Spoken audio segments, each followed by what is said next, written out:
त्रिपदी वंदना के साथ आज का सेशन हम शुरू करते हैं। सभी के हाथ जुड़े हुए। वंदे अरहम, वंदे गुरुवरम, वंदे सत्यम।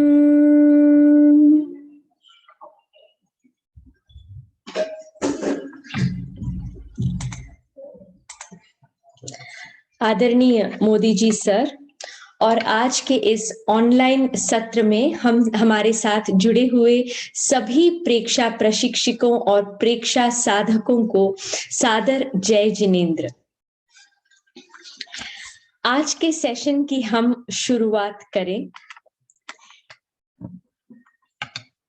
जब भी हम कोई गहना खरीदते हैं तो हम देखते हैं कि उस पर BIS हॉलमार्क का सिंबल है या नहीं। जब हम कोई खाने की चीज खरीदते हैं तो हम देखते हैं कि उस पर FSSAI का सर्टिफिकेशन लगा हुआ है या नहीं। ठीक उसी तरह जब हम किसी नए तथ्य को समझने की कोशिश करते हैं तो हम ये देखते हैं कि यह तथ्य विज्ञान द्वारा सम्मत है या नहीं। यदि मैं किसी आधुनिक व्यक्ति से कहूं कि आप नशा करना छोड़ दें क्योंकि नशा करने से आपकी गति बिगड़ जाएगी, आपको नरक में जाना पड़ेगा, तो शायद वह आधुनिक व्यक्ति ना भी माने। पर अगर मैं ये बताऊं कि नशा करने से आपके शरीर में, आपके अंगों पर बहुत प्रभाव पड़ता है, आपको कई बीमारियां हो सकती हैं, आपको कैंसर हो सकता है, आपको अपने जीवन से भी हाथ धोना पड़ सकता है, तो शायद वह व्यक्ति सोचने लगे कि क्या मैं जो कर रहा हूं वह सही है। ध्यान भी कुछ ऐसा ही है। ध्यान केवल एक आध्यात्मिक या धार्मिक प्रक्रिया ही नहीं है, लेकिन कह सकते हैं कि ध्यान से हमारे शरीर में स्थूल से स्थूल और सूक्ष्म से सूक्ष्म परिवर्तन भी होते हैं जो विज्ञान द्वारा भी सम्मत है। हम सब बहुत ही सौभाग्यशाली हैं कि हमें ऐसे गुरु मिले हैं जो किसी भी तथ्य को, किसी भी धार्मिक तथ्य को भी केवल धार्मिक पक्ष से ही नहीं, वैज्ञानिक पक्ष से बताने का उनमें कौशल भी है और उनकी सोच भी उतनी व्यापक है। पिछली बार हमने जाना कि कायोत्सर्ग कायिक ध्यान है, कायोत्सर्ग सहिष्णुता है, कायोत्सर्ग अभय की साधना है। आज हम कायोत्सर्ग के बारे में ही कुछ आगे बढ़कर यह समझने का प्रयास करेंगे कि कायोत्सर्ग का वैज्ञानिक पक्ष क्या है, कायोत्सर्ग का हमारे जीवन पर, हमारे शरीर पर वैज्ञानिक तरीके से क्या क्या परिवर्तन आते हैं। कायोत्सर्ग रिलैक्सेशन की प्रक्रिया है, हीलिंग की प्रक्रिया है, ऑटो सजेशन की प्रक्रिया है, और भी बहुत सारे वैज्ञानिक रहस्य छुपे हैं कायोत्सर्ग में। आज हमें कायोत्सर्ग के वैज्ञानिक पक्ष के बारे में अवगत कराने के लिए हमारे साथ जुड़े हैं प्रेक्षा प्रशिक्षिका प्रिया जी खटेर। प्रिया जी ने MA जीवन विज्ञान में पूरा किया है, MA जैनोलॉजी में और कंपैरेटिव रिलीजियन स्टडी भी उन्होंने कंप्लीट किया है। साइंस ऑफ लिविंग के बारे में MA और BA के स्टूडेंट्स को पढ़ाने का क्रम भी इनका 2013 से शुरू है और अब तक अनवरत चल रहा है। लेवल 1 की प्रेक्षा प्रशिक्षिका हैं और प्रेक्षा साधिका भी हैं।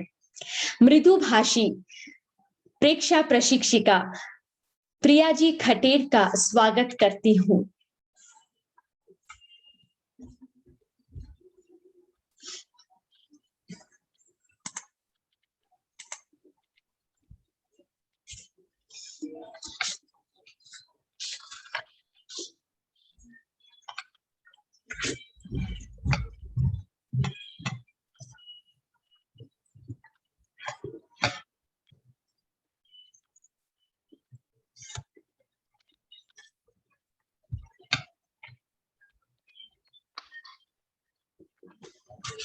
वंदे गुरुवरम, वंदे गुरुवरम, वंदे गुरुवरम।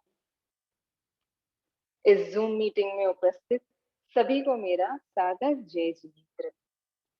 आज का विषय कायोत्सर्ग का वैज्ञानिक पक्ष। कायोत्सर्ग तनाव मुक्ति की प्रक्रिया है। यदि हमें स्वस्थ रहना है तो आज के दिन कायोत्सर्ग का बहुत ही महत्व है। टेंशन की वजह से हमारे शरीर में घटित होने वाली जो हानि है, जो हमारे शरीर को जो हानि पहुंचती है, उसे हम कायोत्सर्ग के द्वारा न्यूट्रलाइज कर सकते हैं, निष्फल कर सकते हैं।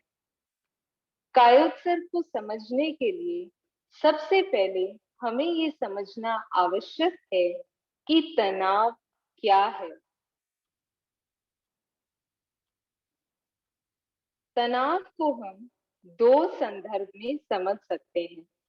पहला संदर्भ पदार्थ का संदर्भ। जब किसी पदार्थ पे कोई भी प्रकार का प्रेशर पड़ता है और उस प्रेशर के पड़ने की वजह से अगर उस पदार्थ के आकार में परिवर्तन दिखता है तो उसे हम टेंशन या तनाव कहेंगे। इसका उदाहरण एक रबर बैंड पे, उस रबर बैंड पे अगर हम प्रेशर लगाते हैं, दोनों तरफ से उसको हम टानते हैं, तो उसके आकार में परिवर्तन घटित होता है। तो ये है टेंशन, इसे हम कहेंगे टेंशन। कोई भी प्रकार का परिवर्तन आकार में प्रेशर की वजह से, उसे हम कहेंगे स्ट्रेस या टेंशन। अब तनाव को हम अपने जीवन शैली के संदर्भ में समझने का प्रयास करें। हमारी जीवन शैली जो सुखपूर्वक चल रही है, नॉर्मल रूप से चल रही है, अगर उसमें कोई भी प्रकार की गड़बड़ी घटित होती है, अगर हमारी नॉर्मल जीवन शैली में कोई भी प्रकार की अस्त व्यस्तता घटित होती है जो असामान्य है, उसे हम स्ट्रेस कहेंगे। उसे हम अनईजीनेस भी कह सकते हैं, टेंशन कह सकते हैं, कंफ्यूजन कह सकते हैं, डिसऑर्डर कह सकते हैं। ये सब तनाव के, स्ट्रेस के अलग अलग सिनोनिम्स ही हैं। जब भी हमारे शरीर में कोई भी प्रकार का तनाव होता है, कोई भी प्रकार का स्ट्रेस होता है, तो हमारे भीतर एक दबाव तंत्र यानी कि एक टेंशन मैकेनिज्म सक्रिय हो जाता है, एक्टिवेट हो जाता है। इस दबाव तंत्र में हमारे शरीर के 4 महत्वपूर्ण हिस्से भाग लेते हैं। सबसे पहला हाइपोथैलेमस, दूसरा पिट्यूटरी ग्लैंड, तीसरा एड्रीनल ग्लैंड और चौथा ऑटोनॉमिक नर्वस सिस्टम का एक विभाग जिसे हम सिंपैथेटिक नर्वस सिस्टम कहते हैं। हाइपोथैलेमस, हाइपोथैलेमस हमारे फोर ब्रेन का हिस्सा है। इसको हम नर्वस सिस्टम और एंडोक्राइन सिस्टम का जंक्शन भी समझ सकते हैं। इसे हम न्यूरो एंडोक्राइन ग्लैंड के नाम से भी जानते हैं। न्यूरो यानी कि नर्वस सिस्टम का भाग और एंडोक्राइन यानी कि एंडोक्राइन सिस्टम का भाग, इसीलिए इसको न्यूरो एंडोक्राइन सिस्टम कहा गया है। ये नर्वस सिस्टम और एंडोक्राइन सिस्टम का जंक्शन है और ये हमारी सभी ग्रंथियों को पिट्यूटरी ग्रंथि के द्वारा कंट्रोल करता है। दूसरा पिट्यूटरी ग्लैंड, जिसे हम मास्टर ग्लैंड भी कहते हैं। पिट्यूटरी ग्लैंड अन्य सभी एंडोक्राइन ग्लैंड्स को अपने सेक्रीशंस के द्वारा कंट्रोल करता है। तीसरा एड्रीनल ग्लैंड। एड्रीनल ग्लैंड एक पैर में पाया जाता है, यानी कि इनकी संख्या 2 है हमारे शरीर में। दोनों किडनीज के ऊपर एक एक एड्रीनल ग्लैंड पाया जाता है। जब भी तनाव की स्थिति होती है एड्रीनल ग्लैंड अपने सेक्रीशन के द्वारा, इसके सेक्रीशन है एपिनेफ्रिन और नॉर एपिनेफ्रिन, अपने सेक्रीशंस के द्वारा हमारे शरीर में एक्साइटमेंट पैदा करते हैं, उत्तेजना पैदा करते हैं, ताकि हम उस टेंशन की सिचुएशन के लिए रेडी हो सके। और चौथा हिस्सा है sympathetic nervous system. Autonomic nervous system के दो विभाग हैं, एक है सिंपैथेटिक नर्वस सिस्टम और दूसरा है parasympathetic nervous system. Sympathetic nervous system हमारे शरीर में उत्तेजना करता है, एक्साइटमेंट करता है, कोई भी इमरजेंसी के लिए, कोई भी फ्लाइट एंड फाइट वाली सिचुएशन के लिए हमारे शरीर को प्रिपेयर करता है। ऑन द कॉन्ट्ररी, जब हम पैरासिम्पैथेटिक नर्वस सिस्टम की बात करते हैं तो उसका काम है टू रेस्ट एंड डाइजेस्ट, अर्थात वो हमारे शरीर की जो भी क्रियाएं उत्तेजित हो गई है सिंपैथेटिक नर्वस सिस्टम की वजह से, उन सब को वो पुनः रिस्टोर करता है। यानी कि फिर से जो भी उनमें उत्तेजना हुई है उसको फिर से री एस्टैब्लिश करके अपने नॉर्मल रूप में लेके आता है। तो जो सिंपैथेटिक विभाग है वो इस टेंशन मैकेनिज्म में भाग लेता है। तो ये 4 हिस्से हमारे शरीर के टेंशन मैकेनिज्म में या दबाव तंत्र का भाग है। तो जब भी कोई टेंशन की, दबाव की, स्ट्रेस की स्थिति बनती है तब ये मैकेनिज्म सक्रिय हो जाता है। और जब ये मैकेनिज्म सक्रिय होता है तब हमारे शरीर के भीतर अनेक अनेक ट्रांसफॉर्मेशंस होते हैं, यानी कि अनेक अनेक चेंजेस घटित होते हैं। वे किस प्रकार के होते हैं? जैसे हमारी श्वास की गति बढ़ जाती है, हमारे पाचन तंत्र की जो क्रिया है वो मंद हो जाती है, हमारा जो हृदय है वो तेजी से धड़कने लगता है, हमारी सलाइवा सूखने लगती है, हमारी जो लार ग्रंथियां हैं वो सलाइवा का सेक्रीशन कम कर देती है, जिसकी वजह से हमारा मुंह सूखने लगता है, हमारा जो लिवर है वो ग्लाइकोजन को ब्रेक डाउन करके ग्लूकोज के रूप में रक्त में मिला देता है, ताकि हम फ्लाइट एंड फाइट वाली सिचुएशन या टेंशन या स्ट्रेस वाली सिचुएशन के लिए हमें अधिक मात्रा में एनर्जी मिले। तो जब भी ये सारे परिवर्तन हमारे शरीर के भीतर घटित होते हैं उस समय हमारे शरीर में अति मात्रा में इलेक्ट्रिकल और केमिकल एनर्जी का उत्पादन होता है। तो जब भी ये तनाव की स्थिति होती है इलेक्ट्रिकल और केमिकल एनर्जी एक्सेस में प्रोड्यूस की जाती है उस तनाव की स्थिति के लिए, हमारे शरीर को प्रिपेयर करती है, रेडी करती है। तो जब वो तनाव की स्थिति होती है जितनी केमिकल और एनर्जी चाहिए उतनी तो यूज हो जाती है, लेकिन जो एक्स्ट्रा मात्रा में रह गई है वो हमारी मांसपेशियों में, हमारी मसल्स में टेंशन के रूप में एकत्रित हो जाती है। जब तनाव की स्थिति पूरी हो गई तो अब शरीर का कार्य है कि सब कुछ वो फिर से रेस्टोर करे, फिर से रीएस्टैब्लिश करे। यानी कि जब सिंपैथेटिक नर्वस सिस्टम टेंशन के समय एक्टिवेट हुआ था तब हमारी हृदय की धड़कन बढ़ गई थी। अब जब तनाव की स्थिति चली गई है, हो गई है, कंप्लीट हो गई है, संपन्न हो गई है, तो हमारी हृदय की धड़कन को फिर से नॉर्मल में लाना जरूरी है, हमारे प्रेशर को फिर से नॉर्मल में लाना जरूरी है, हमारी पाचन की क्रिया जो मंद पड़ गई थी उसे फिर से सक्रिय करना जरूरी है। तो ये काम है पैरासिम्पैथेटिक नर्वस सिस्टम का, यानी कि ऑटोनॉमिक नर्वस सिस्टम का दूसरा विभाग जिसका काम है टू रेस्ट एंड डाइजेस्ट, जिसका काम है to restore and re establish. तो ये अब सक्रिय हो जाता है तनाव की स्थिति के बाद और सब चीजों को फिर से अपने सामान्य रूप में लाता है। तो ये एक प्रक्रिया है कि तनाव की स्थिति आती है, हमारा दबाव तंत्र सक्रिय होता है, भीतर कुछ शारीरिक चेंजेस होते हैं और फिर से सब कुछ नॉर्मल में रिस्टोर कर दिया जाता है। इसे हम एक उदाहरण के रूप में भी समझ सकते हैं। जैसे कि रात का समय है, रात के समय पे आप घर पर अकेले हैं और उस समय आप विचार करते हैं या आपकी ऐसी इच्छा होती है कि आप कोई हॉरर मूवी देखें। तो हॉरर मूवी आप देखने लगे और देखते देखते बीच में पावर सप्लाई चली जाती है, यानी कि घर की सब बत्तियां बंद हो जाती है, करंट चला जाता है।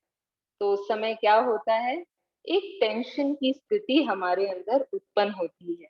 किस प्रकार का टेंशन? हमें डर लगता है क्योंकि हमने हॉरर मूवी देखी है और अब बत्ती चली गई घर की, तो हमें डर लगता है। और उसकी वजह से क्या होता है, डर के लिए किसने प्रिपेयर किया? एड्रीनल ग्लैंड ने हमें डर के लिए प्रिपेयर किया। और सिंपैथेटिक सिस्टम उस समय क्या करेगा, हमारे दिल की धड़कन बढ़ जाएगी और अंधेरा होगा तो हमारी जो आंखों के प्यूपल्स हैं वो डायलेट हो जाएंगे, मुंह सूखने लगेगा। तो इस प्रकार के अनेक परिवर्तन हमारे शरीर में घटित होंगे। जैसे ही बत्ती आई, कुछ क्षणों में बत्ती वापस आ जाती है, तब क्या लगता है, वो जान में जान आई, सब कुछ फिर से व्यवस्थित हो जाता है। जो दिल की धड़कन पहले बढ़ गई थी, जो मुंह सूखने लग गया था, अब दिल की धड़कन भी हमारी नॉर्मल हो गई है और मुंह सूखना भी बंद हो गया है। तो इस प्रकार से एक दबाव का तंत्र और कुछ चीजें, कुछ ट्रांसफॉर्मेशन हमारे शरीर में स्ट्रेस के समय घटित होते हैं। अब जब ये सिंपैथेटिक और पैरासिम्पैथेटिक सिस्टम, जब ये दोनों एक बैलेंस्ड वे से काम करते हैं, तो हमारे शरीर में सब कुछ सुव्यवस्थित रूप से चलता रहता है। जैसे ही इनके बीच में इम्बैलेंस घटित होता है, यानी कि सिंपैथेटिक की उत्तेजना बहुत अधिक है और पैरासिम्पैथेटिक को अपना काम करने का मौका ही नहीं मिल रहा है, उस समय सिंपैथेटिक और पैरासिम्पैथेटिक के बीच में एक इम्बैलेंस क्रिएट हो जाता है। और इस इम्बैलेंस की वजह से हमारे एंडोक्राइन सिस्टम की जो स्राव है वो भी इम्बैलेंस्ड हो जाते हैं और कालांतर में क्या होता है, अनेक प्रकार की भयानक बीमारियां हमारे शरीर में आ जाती है। तो यहाँ हमें ये समझना जरूरी है कि सिंपैथेटिक और पैरासिम्पैथेटिक के बीच में इम्बैलेंस क्यों होता है। एक हद तक शरीर कोई भी प्रकार का स्ट्रेस झेल लेता है, कोई भी प्रकार के तनाव को वो झेल लेता है, लेकिन हर चीज की अपनी एक थ्रेशहोल्ड कैपेसिटी होती है, बियॉन्ड विच वो उसको झेल नहीं पाता। आज की जीवन शैली कुछ इस प्रकार की है कि हर वक्त हमने उत्तेजना रहती है, एक्साइटमेंट रहती है, सक्रियता अधिक रहती है। इस वजह से हमारा सिंपैथेटिक नर्वस सिस्टम बार बार एक्टिवेट होता रहता है और कई बार लंबे समय तक एक्टिवेटेड कंडीशन में रहता है, जिसके कारण हमारे पैरासिम्पैथेटिक नर्वस सिस्टम को काम करने का मौका नहीं मिलता है और वो सक्रिय नहीं हो पाता है।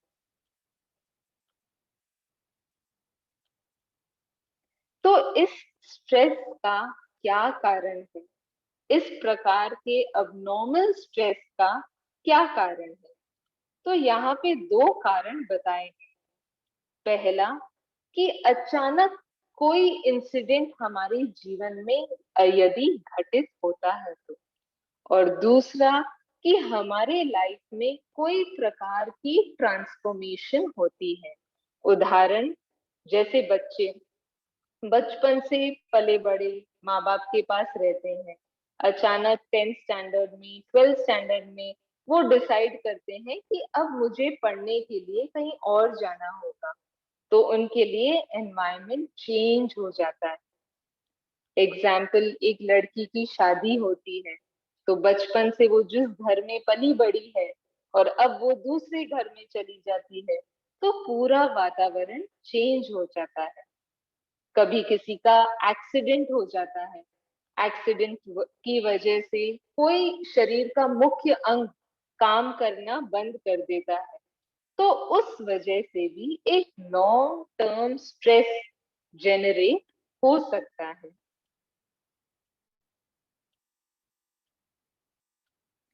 अब इस प्रकार के स्ट्रेस से हम खुद को कैसे बचाएं? तो हमारे पास दो उपाय हैं। पहला उपाय है कि हम दवाइयों का प्रयोग करें। तो एलोपैथी में एक प्रकार की दवाइयां आती है जिसे हम कहते हैं ट्रैंक्विलाइजर्स। ये ट्रैंक्विलाइजर्स इस प्रकार डिजाइन किए गए हैं कि ये कोई भी प्रकार के एंजाइटी, टेंशन, स्ट्रेस, डर, डिप्रेशन, इन सब में ये बॉडी को लड़ने का मौका दे या उस समय ये हमारे शारीरिक मदद करते हैं। लेकिन ट्रैंक्विलाइजर्स का जो इफेक्ट है वो बहुत टेम्पररी होता है, एक शॉर्ट पीरियड ऑफ टाइम के लिए होता है, और जब इसका लॉन्ग टर्म इफेक्ट हम देखें तो ये इटसेल्फ बीमारियां हमारे शरीर में उत्पन्न करते हैं। तो दूसरा उपाय हमारे पास क्या है? हमारे शरीर के अंदर एक इनबिल्ट सेफ्टी मैकेनिज्म है, यानी कि एक सुरक्षा तंत्र है हमारे शरीर के अंदर जो इस प्रकार के तनाव से हमारा बचाव कर सकता है। ये तंत्र हमारे पैरासिम्पैथेटिक नर्वस सिस्टम को एक्टिवेट करने से, सक्रिय करने से उस प्रकार के इंटेंस टेंशन और स्ट्रेस वाली सिचुएशन में फाइट करता है। और इस पैरासिम्पैथेटिक नर्वस सिस्टम को एक्टिवेट करने के लिए एक अचूक उपाय है कायोत्सर्ग। कायोत्सर्ग के प्रयोग से हम जो हानि हमारे शरीर में स्ट्रेस की वजह से घटित हुई है उसे हम न्यूट्रलाइज कर सकते हैं, निष्फल कर सकते हैं। तो कायोत्सर्ग की साधना का मूल्यांकन करने के लिए, उसको इवैल्यूएट करने के लिए हमें मांसपेशियों का वर्किंग मैकेनिज्म समझना आवश्यक है। हमारे शरीर में अनेक तंत्र हैं, जैसे हमारा रेस्पिरेटरी सिस्टम हो गया, नर्वस सिस्टम हो गया, इस प्रकार से अलग अलग हमारे शरीर में तंत्र हैं। सब तंत्रों में से दो तंत्र ऐसे हैं जो कंट्रोल और कोऑर्डिनेशन का काम करते हैं। पहला है एंडोक्राइन सिस्टम और दूसरा है नर्वस सिस्टम। अब जब हमें मसल्स की, यानी कि हमारे मस्कुलर सिस्टम में जो मांसपेशियां हैं, उसका जब वर्किंग मैकेनिज्म समझना है तो थोड़ा हमें नर्वस सिस्टम को भी जानना जरूरी है। हमारे शरीर में जितने भी सिग्नल्स जाते हैं वो या तो नर्वस सिस्टम के माध्यम से जाते हैं, इलेक्ट्रिकल सिग्नल जाता है, या फिर एंडोक्राइन सिस्टम के माध्यम से जाते हैं जो कि एक केमिकल सिग्नल है।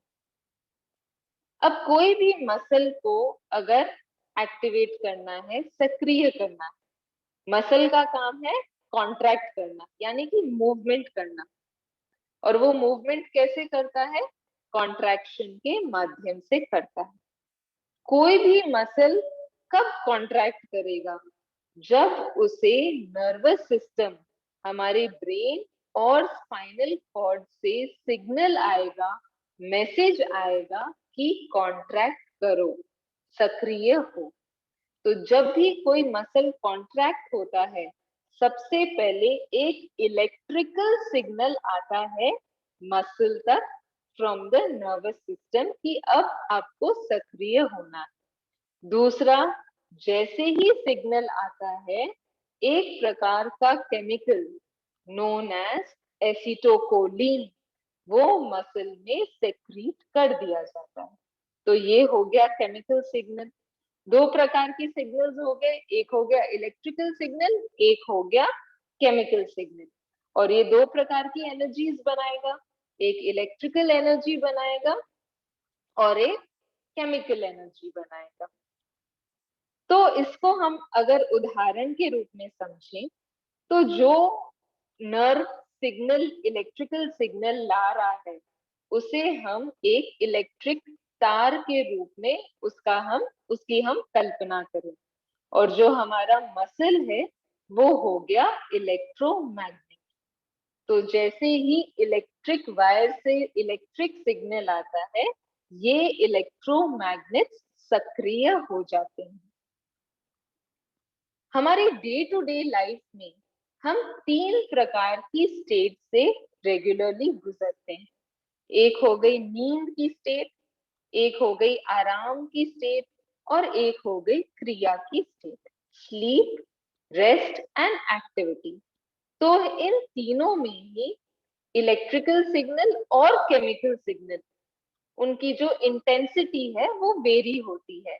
स्लीप में मंद होता है, रेस्ट में थोड़ा अधिक होता है और एक्टिविटी में ये सिग्नल स्ट्रॉन्ग होते हैं। लेकिन कुछ लोग एक चौथी अवस्था से भी गुजरते हैं, which is known as the state of intense tension।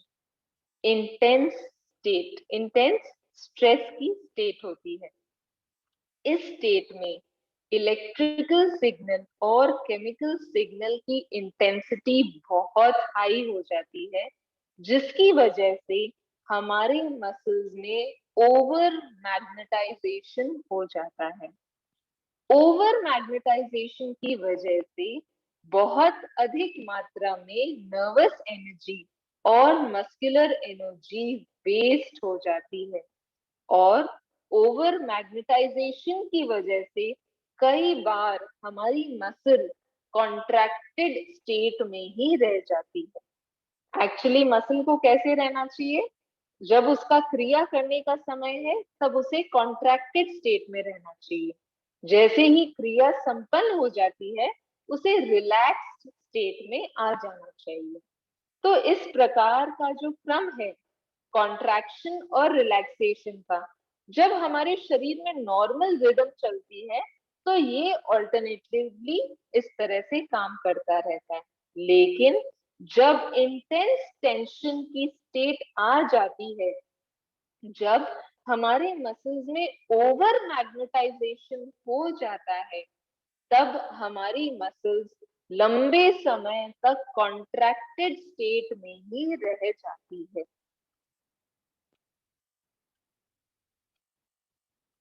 तो इस कॉन्ट्रैक्टेड स्टेट में क्या होता है, हमारी ब्लड सर्कुलेशन भी रुक जाती है। और जब हमारी ब्लड सर्कुलेशन रुक जाती है, तब हमारे मसल्स में लैक्टिक एसिड एक्यूमुलेट हो जाने लगता है। लैक्टिक एसिड एक प्रकार का टॉक्सिन मटेरियल है, जो हमारी मांसपेशियों में अगर इकट्ठा हो जाता है तो हमें वहां पे पेन की अनुभूति होती है, हमें टायर्डनेस, लेथार्जी की अनुभूति होती है। तो कायोत्सर्ग के प्रयोग के साथ साथ हमें योगासन का भी अभ्यास करना चाहिए। और योगासन के साथ साथ हमें दिन भर अपने पोस्चर की तरफ भी जागरूकता रखनी चाहिए। जब हम योगासन का प्रयोग करते हैं, जब हम सही पोस्चर मेंटेन करके रखते हैं, तो हमारे शरीर में सुचारू रूप से ब्लड सर्कुलेशन होता रहता है। और जो लैक्टिक एसिड हमारी मांसपेशियों में इंटेंस स्ट्रेस की वजह से इकट्ठा हो गया था, ये ब्लड सर्कुलेशन योगासन की वजह से जो ब्लड सर्कुलेशन अच्छा हो रहा है हमारे शरीर में, इस लैक्टिक एसिड को एक्यूमुलेट नहीं होने देता। टाइम टू टाइम इस लैक्टिक एसिड को हमारे शरीर से ये निकालता जाता है।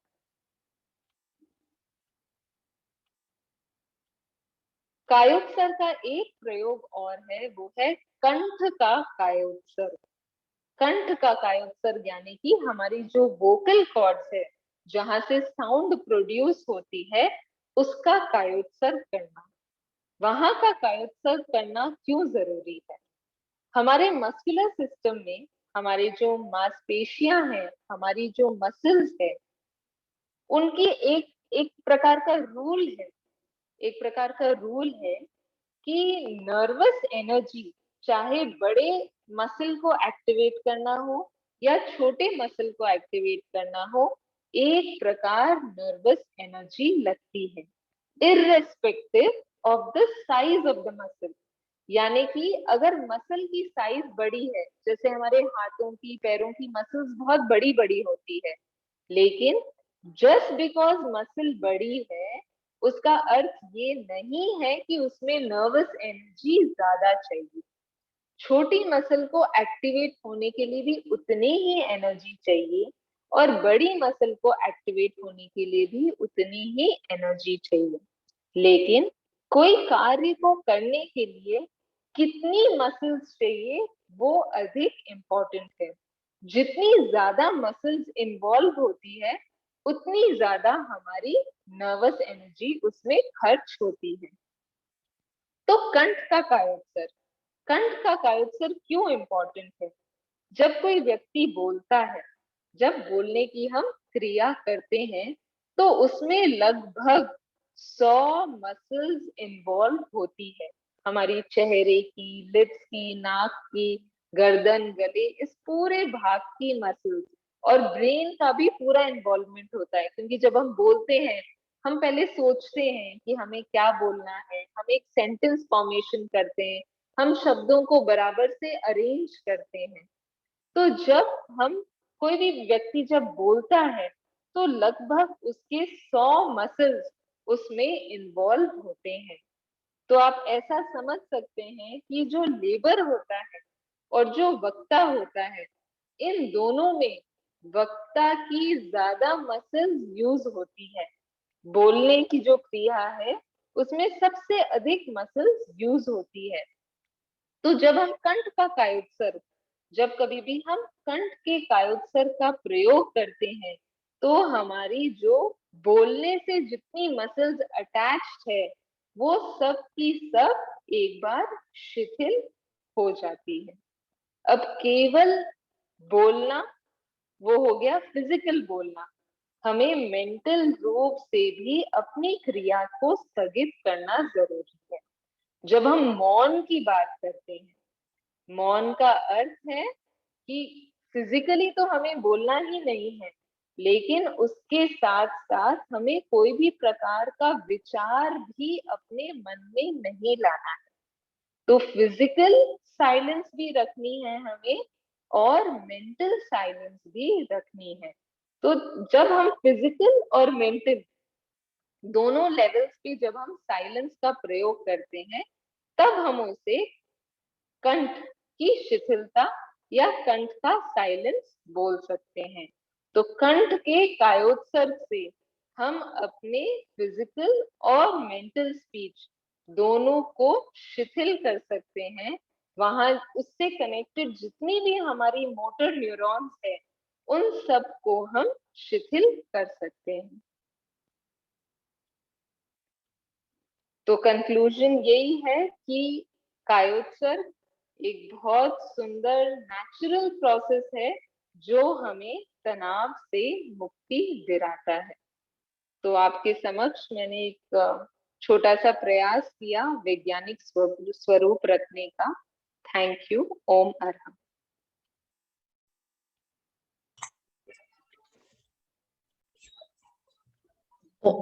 ओम अरहम प्रिया जी, आपने बहुत ही सुंदर एवं सरल तरीके से कायोत्सर्ग के वैज्ञानिक पक्ष को हम सबको समझाया है। ओम अरहम, आपके प्रति बहुत बहुत आभार। अभी ऑडियंस में जो भी है सब, अगर आपके कोई भी प्रश्न है कायोत्सर्ग के वैज्ञानिक स्वरूप को लेकर, तो आप अपने प्रश्न चैट बॉक्स में भेज सकते हैं या अपना हैंड रेस कर सकते हैं। सर, पहले प्रिया जी से क्वेश्चंस ले लें।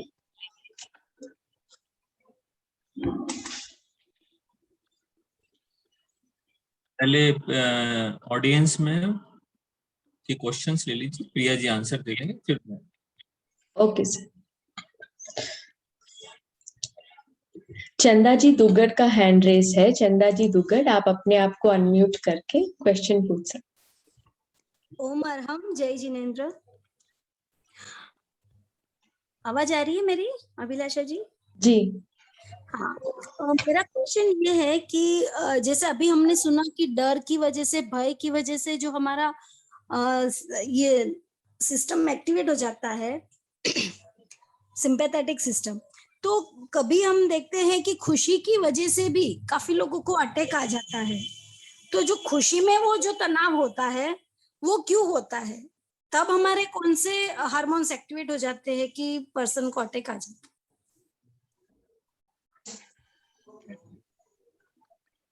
देखिए, स्ट्रेस जो है वो दो प्रकार का होता है।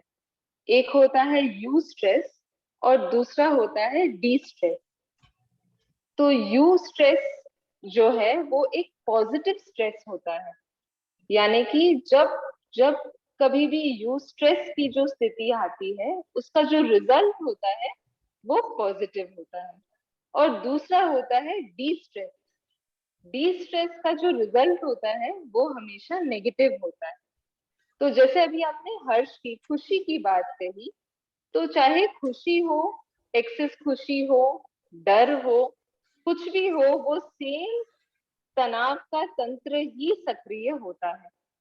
वो चार जो भाग मैंने बताए थे आपको, एक्सेस खुशी भी एक प्रकार का डी स्ट्रेस ही है। तो जब भी एक्सेस खुशी भी होती है तब भी वो सेम तनाव तंत्र सक्रिय होता है।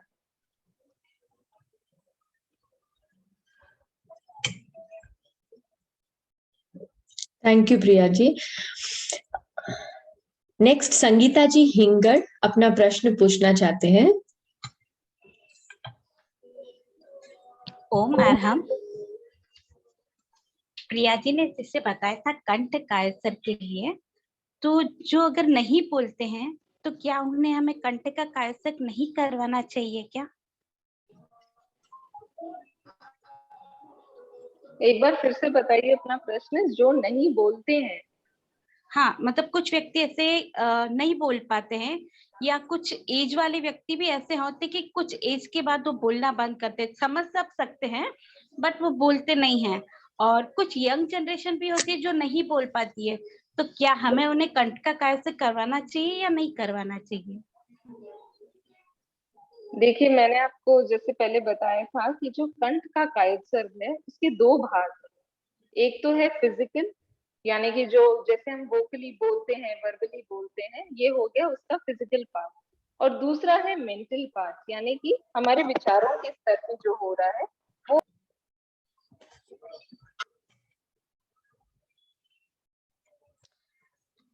प्रिया जी शायद डिस्कनेक्ट हो गए हैं। शील बी बैक, एक मिनट।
तब तक अगर आपके और भी कोई प्रश्न हो तो आप चैट बॉक्स में लिखकर भेज सकते हैं, ताकि सर भी उनका रिप्लाई आपको दे सकेंगे, या टॉपिक रिलेटेड हो तो वो भी।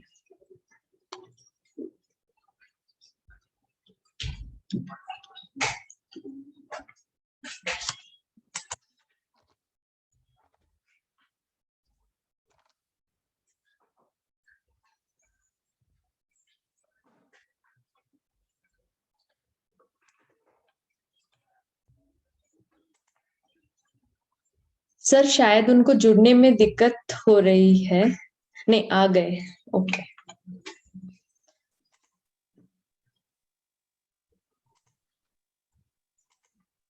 सॉरी, ये डिस्कनेक्ट हो गया था। जी प्रिया जी। हाँ, तो प्रश्न था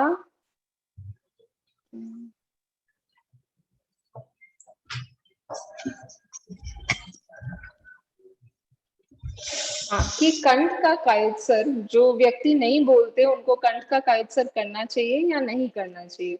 तो कंठ के कायोत्सर्ग के दो भाग है। अगर पूर्ण रूप से कंठ का कायोत्सर्ग करना है तो उसके दो भाग है। एक है वर्बली, यानी कि वाचिक जो हम बोल रहे हैं उसको साइलेंट करना, और दूसरे जो हमारी विचार की उत्पत्ति हो रही है उसको भी बंद करना। तो अगर वर्बली व्यक्ति नहीं बोल रहा है तो वो पूर्ण रूप से कंठ का कायोत्सर्ग नहीं कर रहा है। जब तक विचारों की भी उत्पत्ति बंद नहीं होती और वर्बली भी व्यक्ति नहीं बोलता, तब जाके कंप्लीट वे से उसका कंठ का कायोत्सर्ग हो रहा है। तो अगर व्यक्ति जस्ट नहीं बोल रहा है, इसका अर्थ ये नहीं है कि वो कंठ का कायोत्सर्ग नहीं कर सकता, वो डेफिनेटली कर सकता है। उसके विचारों को भी उसको शिथिल करना जरूरी है। एक मिनट, प्रिया जी की बात में मैं एक ऐड कर दूं कि जैसे हम बोलने की जो क्रिया करते हैं वो भी कंठ से करते हैं, और जो हम विचार करते हैं और विचार भी शब्दों में होता है, और उसमें भी कंठ का एक विशेष योगदान है। तो जब हम कंठ का डीप रिलैक्सेशन कर लेते हैं, जब कंठ पूरी तरह से रिलैक्स हो जाएगा, कंठ का कायोत्सर्ग सज जाएगा, तो फिर विचार अपने आप कम होते हैं। इस दृष्टि से कंठ का कायोत्सर्ग ध्यान की गहराई में जाने के लिए विशेष रूप से उपयोगी। पहले आचार्य महाप्रज्ञ जी इसको विशेष रूप से कराते थे, लेकिन आजकल इसको प्रयोग विधि से निकाल दिया गया है। कंठ के कायोत्सर्ग है नहीं, लेकिन आप सामान्य कायोत्सर्ग करते करते करते करते कंठ पर भी 2-4 सेकंड जाएं और कंठ को रिलैक्स होने का सुझाव।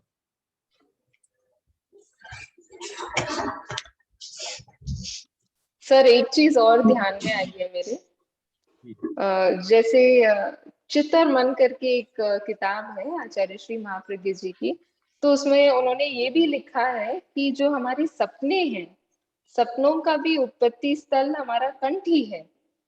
तो कई बार ऐसा होता है कि लोगों को बहुत बुरे सपने आते हैं, साउंड स्लीप नहीं आती, तो उन व्यक्तियों के लिए भी शायद कंठ का कायोत्सर्ग बहुत बेनिफिशियल होगा।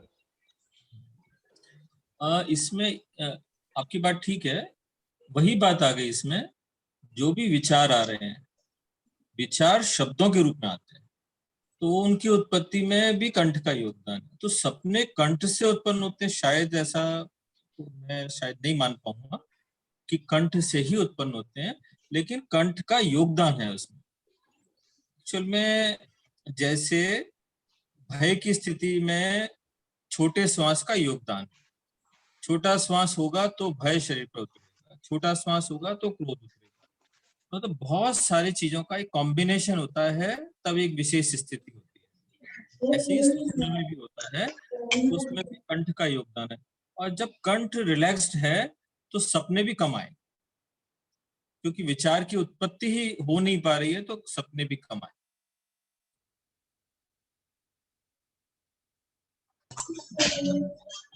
और एक प्रश्न है नीलम जी का, कंठ का कायोत्सर्ग कैसे करते हैं?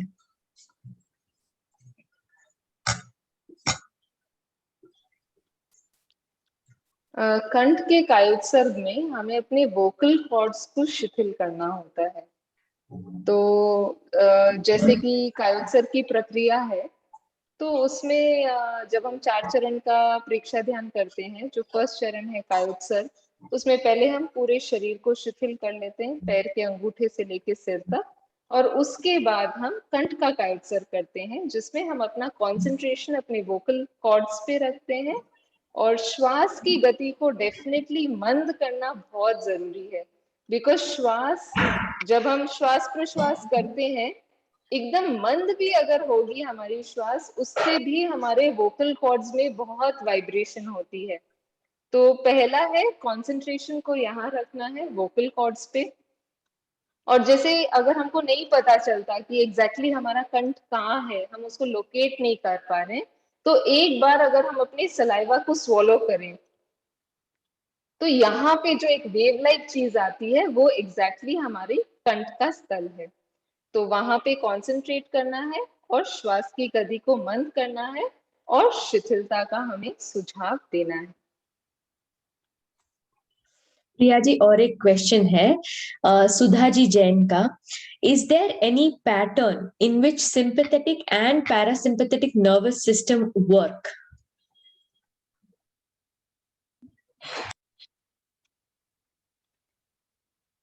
जो हमारा नर्वस सिस्टम है, उसके 2 विभाग है। एक है सेंट्रल नर्वस सिस्टम और दूसरा है peripheral nervous system. Central nervous system जो है हमारा, वो हो गया ब्रेन और स्पाइनल कॉर्ड। और जो पेरिफेरल नर्वस सिस्टम है, उसमें 2 प्रकार के मैसेजेस आते जाते हैं। एक तो बाहर से इंफॉर्मेशन लाता है peripheral nervous system to central nervous system, और दूसरा जो ब्रेन ने प्रोसेस कर दी इंफॉर्मेशन को, उसको वो बाहर की ओर लेके जाता है।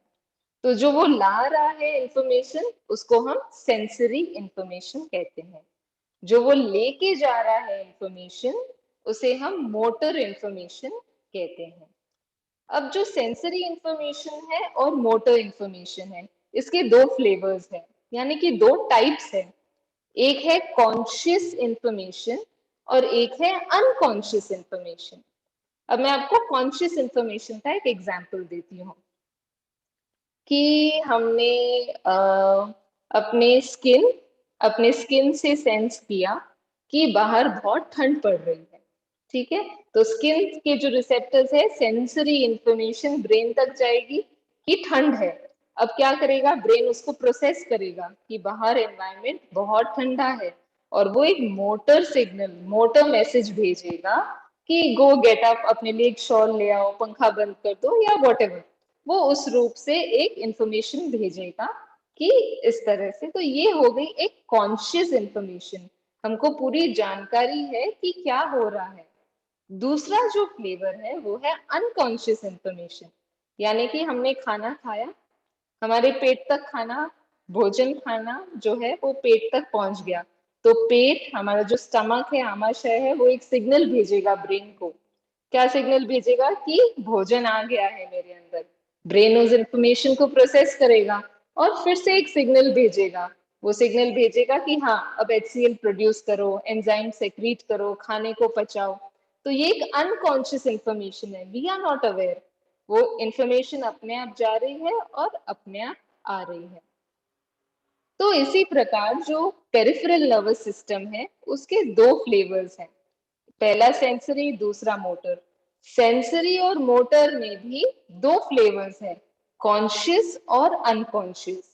अब जो अनकॉन्शियस विभाग है, यानी कि इंफॉर्मेशन जाने का जो अनकॉन्शियस विभाग है, उसके 2 भाग हैं। एक है सिंपैथेटिक नर्वस सिस्टम और दूसरा है पैरासिम्पैथेटिक नर्वस सिस्टम।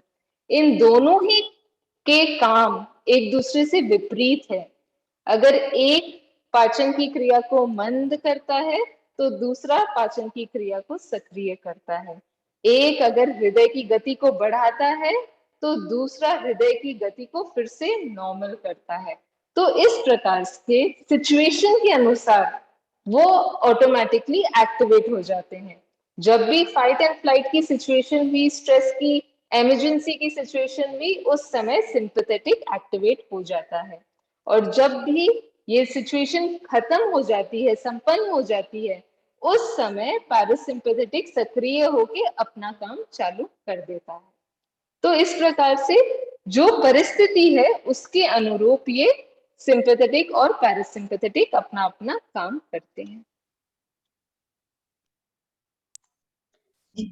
और एक प्रश्न है कायोत्सर्ग के संदर्भ में। कायोत्सर्ग में ब्रेन को रिलैक्स नहीं होता तो उसे कैसे कर सकते हैं? सिर्फ ब्रेन पर फोकस करें जब कायोत्सर्ग करते हैं। अब यहाँ ब्रेन के रिलैक्सेशन से उनका क्या अर्थ है? मतलब विचारों, मन की बात कर रहे हैं, माइंड की बात कर रहे हैं, एग्जैक्टली क्या अर्थ है? ब्रेन का रिलैक्सेशन क्या है? फिजिकल ब्रेन का रिलैक्सेशन बोल रहे हैं? क्वेश्चन से तो ऐसा ही लग रहा है। नीलम जी मैसेज करेंगे। नीलम जी का प्रश्न है।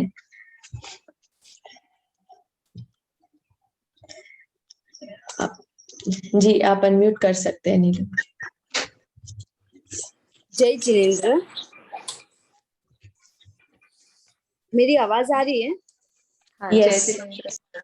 हाँ, मेरा क्वेश्चन ये है कि ब्रेन को जब अपन कायोत्सर्ग करते हैं तो पैर के अंगूठे से लेकर सिर तक करते हैं, तो सिर पर जब कंसंट्रेशन करते हैं ना, उस टाइम पे ऐसे वाइब्रेशन होता है, पता नहीं क्यों ब्रेन में, और वो एक्टिव ही रहता है, ये रिलैक्स नहीं होता है। ब्रेन को पूरी तरह से रिलैक्स करना बहुत मुश्किल है, हो ही नहीं सकता, बिकॉज जितनी भी हमारी लाइफ सस्टेनिंग क्रिया है, जैसे हमारा हृदय का धड़कना हो गया, ब्लड का फ्लो हो गया, जो बेसिक क्रिया है, हमारी श्वसन की क्रिया है, इन सब के कंट्रोल सेंटर्स हमारे ब्रेन में है। तो सबसे पहले जब हम कायोत्सर्ग करते हैं, जितने भी हमारे वॉलेंटरी मूवमेंट्स है, हमको उन पे कंट्रोल स्थापित करने का प्रयास करना चाहिए। और जो लाइफ सस्टेनिंग एक्टिविटीज है, जिससे यानी कि जो वाइटल एक्शंस है, जिनके बिना हम जीवित नहीं रह सकते, उन क्रियाओं को हम केवल मंद कर सकते हैं, उसको पूर्ण रूप से बंद नहीं कर सकते, उनको स्लो डाउन कर सकते हैं, उनकी इंटेंसिटी को हम कम कर सकते हैं। तो ब्रेन की जो रिलैक्सेशन है वो पूर्ण रूप से तो कभी अचीव नहीं होगी। और एक चीज है, इसके अलावा हमारे शरीर में देखिए 70% वाटर है, 30% वाटर नहीं है। तो due to the presence of water in our body, हर कोशिका इज अंडर मूवमेंट।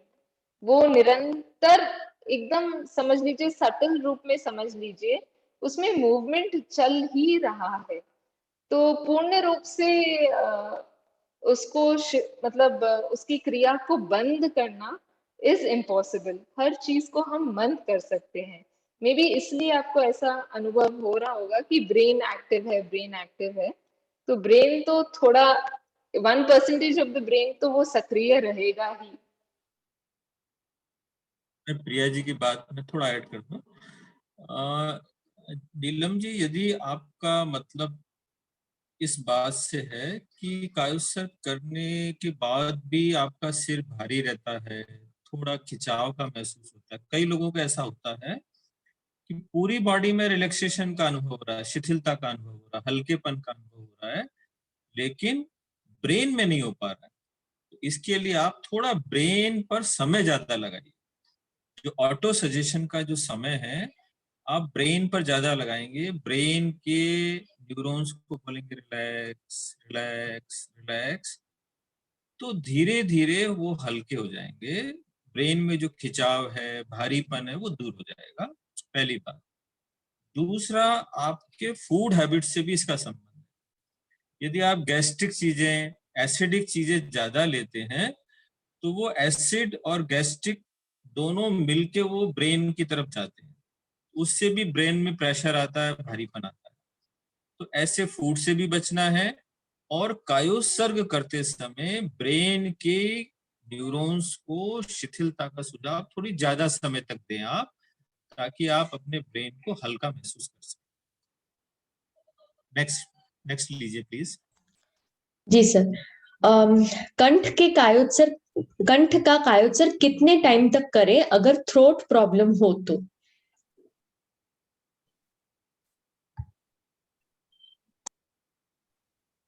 सर आप बताइए सर। थ्रोट का, कंठ का कायोत्सर कंठ का कायोत्सर कितने टाइम तक करें अगर थ्रोट प्रॉब्लम हो तो? नहीं, कंठ का कायोत्सर थ्रोट में प्रॉब्लम के लिए नहीं है। यदि कोई थ्रोट में प्रॉब्लम है तो आप थ्रोट शरीर परीक्षा करिए वहां पर। यदि आपके टॉन्सल्स बढ़े हुए हैं या कंठ वोकल कॉर्ड में दर्द है तो आपको वहां शरीर परीक्षा करनी। तो शरीर परीक्षा से, जैसे हम सब जानते हैं कि शरीर परीक्षा करने से जब चित्त का कंसंट्रेशन होता है तो प्राण शक्ति वहां पे बहुत तेजी से काम करती है, ब्लड सर्कुलेशन तेजी से काम करता है, तो शरीर का वो हिस्सा स्वस्थ हो जाता है। तो थ्रॉट प्रॉब्लम के लिए कंठ का कायोत्सर्ग नहीं करना है, शरीर प्रेक्षा करनी है, थ्रॉट की प्रेक्षा करनी। जी सर। सर यहाँ पे एक जनरल क्वेश्चन भी है संगीता जी हिंगड़ का। धृति में वृद्धि और पदार्थ प्रतिबद्धता से मुक्ति, प्लीज एक्सप्लेन। मैं करूं या कर रहे हैं ये प्रिया जी कर रहे हैं? आप ही सर। धृति में वृद्धि के लिए और पदार्थ प्रतिबद्धता से मुक्ति। जब हम कायोत्सर्ग करते हैं तो कायोत्सर्ग करने से जब भेद विज्ञान की चेतना सदती है, जब ये अनुभव होने लगता है कि मैं शरीर नहीं हूं, मैं इस शरीर से भिन्न चेतन तत्व हूं, ये अनुभूति जब हो जाती है तो इस अनुभूति के बाद में भेद विज्ञान जब धीरे धीरे और सत्ता जाता है तो शरीर के प्रति ममत्व छूट जाता है, कम हो जाता है। शरीर के प्रति ममत्व कम होगा तो पदार्थ प्रतिबद्धता अपने आप कम होगी, क्योंकि जितना जितना शरीर से आसक्ति होगी उतना उतना पदार्थ के प्रति भी आसक्ति होगी। तो शरीर के प्रति आसक्ति कम कायोत्सर्ग से होती है वेद विज्ञान के द्वारा, तो पदार्थ से प्रतिबद्धता भी कम होती है। दूसरा इनका जो प्रश्न है धृति का प्रश्न, कायोत्सर्ग से धैर्य का भी विकास होता है। जब हम डीप रिलैक्सेशन का अनुभव करते हैं, एक तो वैसे भी है जो आपने देखा होगा धैर्यवान व्यक्ति शांत रहते हैं, शांत और रिलैक्स होते हैं, वही धैर्यवान होते हैं। जो बहुत ज्यादा हमेशा उत्तेजना में होते हैं, चंचल होते हैं, वो बहुत ज्यादा धैर्यवान हो ऐसा आपने कभी नहीं देखा। तो कायोत्सर्ग के द्वारा जब इतनी गहरी शिथिलता भीतर तक व्याप्त हो जाती है तो वो व्यक्ति का धैर्य का भी विकास होता है। हर परिस्थिति को मैं वो जल्दी सी तनाव, अब इसको यदि मैं साइंटिफिकली एक्सप्लेन करूं तो उसका पैरासिम्पैथेटिक नर्वस सिस्टम इतना स्ट्रांग है कि सिंपैथेटिक के काम करते करते वो उसको रिलैक्स कर रहा है। मतलब सिंपैथेटिक अपना काम करके शरीर में उत्तेजना पैदा कर रहा है, पैरासिम्पैथेटिक सारा काम होने के बाद ही काम करता है ऐसा नहीं है, वो साथ साथ भी कोशिश करता है कि शरीर का बैलेंस बना रहे। तो जब जो आदमी डेली कायोत्सर्ग का प्रयोग करते हैं, डीप कायोत्सर्ग का प्रयोग करते हैं, उनका मतलब दोनों का बैलेंस बहुत अच्छा होता है। और पैरासिम्पैथेटिक इतना स्ट्रांग होता है कि सिंपैथेटिक के एक्टिव रहते हुए भी उसको कंट्रोल में रखने की कोशिश रखता है। तो ऐसे व्यक्ति कभी भी अपना धैर्य नहीं खोते। ये कायोत्सर्ग की विशेषता है, क्योंकि वो बहुत डीप रिलैक्स्ड हैं, भीतर से शांत हैं, इसलिए धैर्यवान है। और साइंटिफिकली एक्सप्लेन करूं तो कह सकता हूं कि उनका पैरासिम्पैथेटिक तंत्र इतना मजबूत है कि वो वेट नहीं करता कि सिंपैथेटिक अपना पूरा अस्त व्यस्त करे, मैं उसके बाद काम करूं। कि वो देखता है जैसे ही सिंपैथेटिक की अस्त व्यस्तता बढ़ रही है वो वहीं से अपना इंटरफेरेंस चालू करता है और वहीं से कूल डाउन, काम डाउन करने की प्रोसेस चालू कर देता है। इसलिए कायोत्सर्ग से धैर्य का भी, एक अच्छे लेवल के धैर्य का भी विकास होता है। स्पिरिचुअली लेवल से, स्पिरिचुअल एंगल से देखें चाहे साइंटिफिक एंगल से। अब सारे प्रश्न हो गए हैं, तो मैं जो प्रश्न आए हुए उनको ले लूं। जी सर, चैट बॉक्स में तो सारे प्रश्न हो गए, एक हैंड रेस है। लास्ट में देखते हैं एक बार ओके मैं सर। प्रश्न ले लेता हूँ। दो प्रश्न है मेरे पास, एक नीलम जी का प्रश्न है और एक डॉक्टर माया जी दारूवाला का प्रश्न है। और मुझे प्रिया जी भी अभी ज्वाइन रखे, मुझे उनसे भी पूछना है कुछ। नीलम जी का क्वेश्चन है कि श्वेत रंग के प्रभा का अनुभव करने पर सर में दर्द होता है। तो कई बार थोड़ा हम यदि जबरदस्ती करते हैं तो पॉसिबल है जबरदस्ती करने से भी दर्द का अनुभव हो सकता है। मतलब दिख नहीं रहा है कलर, लेकिन हम थोड़ा सा जबरदस्ती भीतर से उस कलर को देखने की कोशिश करते हैं, तो इससे भी हो सकता है। और बाकी इंटरनल आपका पोजीशन क्या है ये मालूम नहीं है। थोड़ा आप सामने होते, आपसे बात करते तो शायद ज्यादा समझ पाते कि ऐसा क्यों हो रहा है। लेकिन होना नहीं चाहिए। श्वेत रंग के प्रवाह का अनुभव करने से उल्टा शांति बढ़नी चाहिए, अच्छी फीलिंग आनी चाहिए, इससे दर्द होना नहीं चाहिए जब तक कि आप कुछ जबरदस्ती नहीं कर रहे, रंग को जबरदस्ती देखने का प्रयास नहीं कर रहे।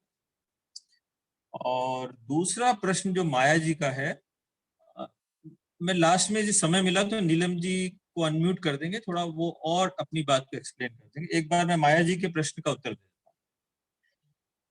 माया जी ने एक कोई एमए का कोई पैराग्राफ शेयर किया है, उसमें संवेग संवेग मतलब इमोशंस, मतलब हाई लेवल का इमोशन, हाई लेवल का जो इमोशन होता है उसको हम संवेग बोलते हैं। संवेग वह मानसिक अवस्था है जिसमें मानसिक रूप से उत्तेजना बढ़ती है, व्यवहार व व्यक्तित्व अस्त व्यस्त हो जाता है। हम सब जानते हैं कि जब भी कोई इमोशन संवेग के रूप में आता है, जैसे एक सामान्य भय हुआ, एक हुआ भय, तीव्र भय हुआ, एक सामान्य हल्का पुल्का मन में क्रोध की लहर आई और एक बहुत तीव्र क्रोध आया, तो दोनों में व्यवहार और मानसिक स्थिति में अलग अलग स्थिति रहती है। तो संवेग का मतलब है तीव्र इमोशन। तो जब तीव्र इमोशन हुआ, क्रोध का है, भय का है या पॉजिटिव इमोशन है, ऐसी स्थिति में आदमी का मानसिक स्थिति भी अस्त व्यस्त हो जाती है और व्यवहार, जैसा हम सब देखते हैं, चाहे क्रोध की हो, भय की हो, कोई भी स्थिति हो। इसके अगले पैराग्राफ में है, उसमें उच्च चेतना विद्यमान होती है। यहाँ मतलब राइटर का उच्च चेतना विद्यमान का मतलब है ये जो संवेग की स्थिति है वो भीतर से पैदा हुई है कषाय के कारण। और वो कषाय तो जानते नहीं है, तो उन्होंने ये लिख दिया क्योंकि उन्होंने कोई अध्यात्म पढ़ा नहीं है। तो उनका उनका उच्च चेतना से मतलब है कि कोई भीतर का कोई विशेष कारण के कारण ये संवेग की स्थिति पैदा हुई, तो उन्होंने उसको उच्च चेतना बोला। अब उच्च चेतना हमेशा पॉजिटिव ही हो ऐसा नहीं हो सकता, यहाँ उसका नेगेटिव अर्थ है। कषाय का उदय हुआ, कषाय का मतलब हम समझे क्रोध, मान, माया, लोभ, राग, द्वेष, इसको हम कषाय बोलते हैं। जब कषाय चेतना के साथ मिलकर आता है नेगेटिव इमोशन आता है। सामान्यतः अब इसको हम नेगेटिव रूप में ले रहे हैं, नेगेटिव अर्थ में ज्यादा अभी एक्सप्लेन करना चाह रहे हैं। तो जैसे ही जितना ज्यादा चेतना में जितना ज्यादा कषाय का मिश्रण हुआ, उतना उतना तीव्र इमोशन पैदा हुआ। यहाँ चूंकि मनोविज्ञान अध्यवसाय, लेश्या, इन सब बातों को जानता नहीं है, मानता नहीं है, तो उन्होंने एक उच्च चेतना इसको नाम दिया। तो इसको हम इस समझ सकते हैं, तो ये भीतर की कोई बात है, उसको उन्होंने उच्च चेतना का नाम। और संवेग की स्थिति में, हाई लेवल के इमोशन में आदमी सामान्य व्यवहार नहीं करता, विशेष व्यवहार करता है। अब जैसे उसको खुशी का इमोशन हुआ तो वो नाचने लगेगा, गले लगाएगा, मतलब कुछ भी कुछ विशेष व्यवहार करेगा। क्रोध का है तो क्रोध के अनुरूप व्यवहार करेगा। तो ये मैंने, माया जी यदि अभी लाइव हैं तो वो अपनी बात रख सकते हैं, यदि उनको बात समझ आ गई तो ठीक है, नहीं तो वो वापस से अपनी बात रखे तो मैं जवाब देने की कोशिश करूँ। माया जी हैं क्या? जी है सर। भाई जी, क्या आपकी बात का उत्तर मिल गया या फिर आप कुछ कहना? सर मेरी बात का उत्तर तो मिल गया, लेकिन फिर भी मैं एक बार वापस पढ़ के सोचूंगी। ओके, ठीक है, आप वापस पढ़ के अपना मैसेज भेज देंगे तो अगली क्लास में फिर वापस से हम चर्चा कर सकेंगे। ठीक है, थैंक और यू। नीलम जी को अनम्यूट कर दीजिए, ये यदि वो उनके प्रश्न का उत्तर अभी बाकी है तो उनको दर्द क्यों हो रहा है, कैसा दर्द हो रहा है, यदि वो बात अपनी रखना चाहें। सर मुझे तो याद नहीं मैंने ये क्वेश्चन कब लिखा था, I think so next class, पिछली क्लास में लिखा हो, लेकिन मुझे ये सेंटर, हाँ ये सेंटर पे यहाँ पे बीच में जो होता है ना, हाँ, दर्शन केंद्र, वहां पे हाँ। दर्द होता है। ज्योति केंद्र अपेक्षा करते समय होता है या कायोत्सर्ग करते समय होता है? नहीं, कायोत्सर्ग करते तब तो भारीपन होता है, उसका आंसर आपने आज दे दिया कि वो ज्यादातर ब्रेन में करना है तो वो शिथिल हो जाएगा। हाँ, लेकिन ज्योति केंद्र प्रेक्षा करने के बाद यहाँ पे थोड़ा वो भारी भारी लगता है एकदम। इसका रीजन ये है, जब हम ज्योति केंद्र प्रेक्षा करते हैं तो आपके, मुझे ऐसा लगता है, या तो आपके फूड हैबिट्स के कारण या और कोई कारण से आपके शरीर में तनाव जमा हुआ, आपके ब्रेन में तनाव कोई पहले का जमा है। ध्यान अब जब नहीं करते तो आपको फील ही नहीं होता कि वहां पे तनाव है, दर्द है, खिंचाव है। जैसे ही आप ध्यान करते हैं वहां पर कंसंट्रेशन जाता है तो आपको उसका अनुभव होता है, और कई बार गहरे ध्यान में वो तनाव वहां से बाहर निकलने की कोशिश करता है, ऐसे में दर्द बढ़ जाता है। इसका एक ही उपाय है। उपाय क्या है? आप किसी दिन आधा से 1 घंटा केवल ब्रेन पर ध्यान लगाएं, ब्रेन की प्रेक्षा करें। ऐसा हम अपने दिल्ली में कमला जी जैन हैं, उनका मैंने 1-2 बार और भी बताया है। उनको भी सिर में बहुत दर्द रहता था, जब भी ध्यान करने बैठते थे सिर में दर्द होता, तो उनके ब्रेन में कुछ ब्लॉकेज होगा या कोई भी कारण था। एक दिन उन्होंने संकल्प किया, ये दर्द रहेगा या मैं रहूं, मुझे दर्द को खत्म ही करना। बोले 1 से 1.5 घंटा ब्रेन पर ही ध्यान लगाया, तो उसके बाद में उनको ऐसा फील हुआ कि कुछ विस्फोट जैसा कुछ हुआ, और उसके बाद फिर सिर में दर्द नहीं हुआ। इसके लिए आपके लिए उपाय है कि ब्रेन में जो भी कोई ब्लॉकेज है, कोई तनाव है, कुछ भी जो भी प्रॉब्लम है, टॉक्सिक मैटर है, तो आप ध्यान, श्वास प्रेक्षा, एक बार ये सारी चीज छोड़कर एक बार 15-20 दिन केवल ब्रेन की प्रेक्षा करें, ज्ञाता दृष्टा भाव से पूरे ब्रेन को जहां दर्द है उस वहां पर ध्यान टिकाएं और ध्यान करें। ये आप करें।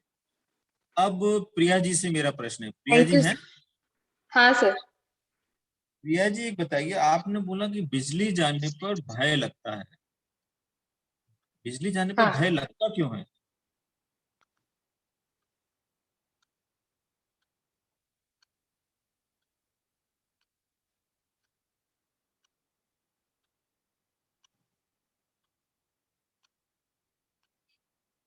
मेमोरी के आधार पे सर।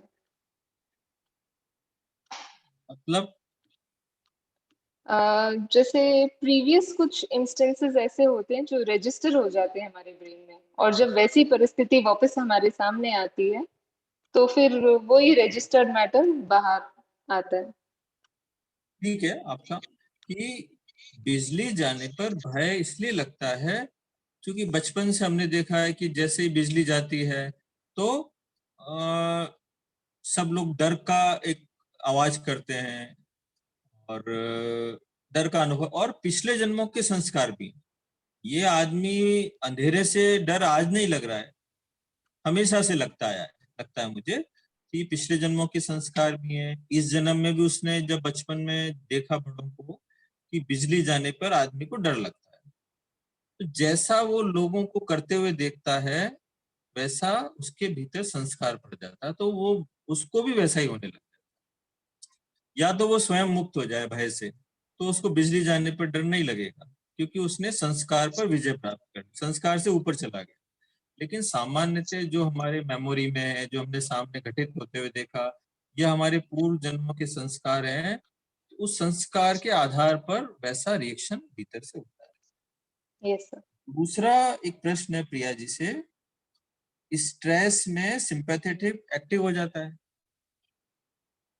तो इसका क्या उपाय है कि भाई सिंपैथेटिक एक्टिव ही ना हो? मतलब सिंपैथेटिक को एक्टिव होना जरूरी है सर। जब हम जरूरी तो यूज है। स्ट्रेस की बात करते हैं, जैसे हाँ, हंगर हो गया, तो हंगर भी एक प्रकार का कंट्रोल्ड वे में एक्टिव हो, इसके लिए क्या करेंगे?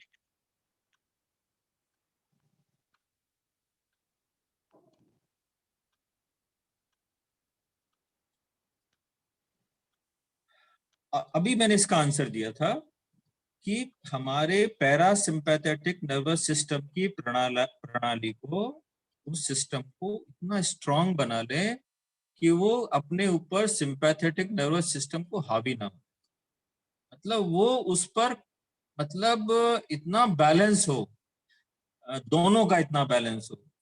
यदि लगे कि पैरासिम्पैथेटिक, मेनली प्रॉब्लम तो सिंपैथेटिक नर्वस सिस्टम की ज्यादा आती है, क्योंकि स्ट्रेसफुल पोजीशन आते ही सिंपैथेटिक नर्वस सिस्टम ज्यादा सक्रिय हो जाता है और सारा पूरे बॉडी का सिस्टम अस्त व्यस्त हो जाता है। सिंपैथेटिक नर्वस सिस्टम धीरे धीरे फिर कमजोर होता चला जाता है, सिंपैथेटिक नर्वस सिस्टम डोमिनेंस करने लग जाता है। लेकिन जो व्यक्ति रेगुलर कायोसर्ग करते हैं, उनका पैरासिम्पैथेटिक नर्वस सिस्टम की प्रणाली, वो सिस्टम भी बहुत स्ट्रांग होता है। वो अपने ऊपर सिंपैथेटिक का डोमिनेंस होने नहीं देता है।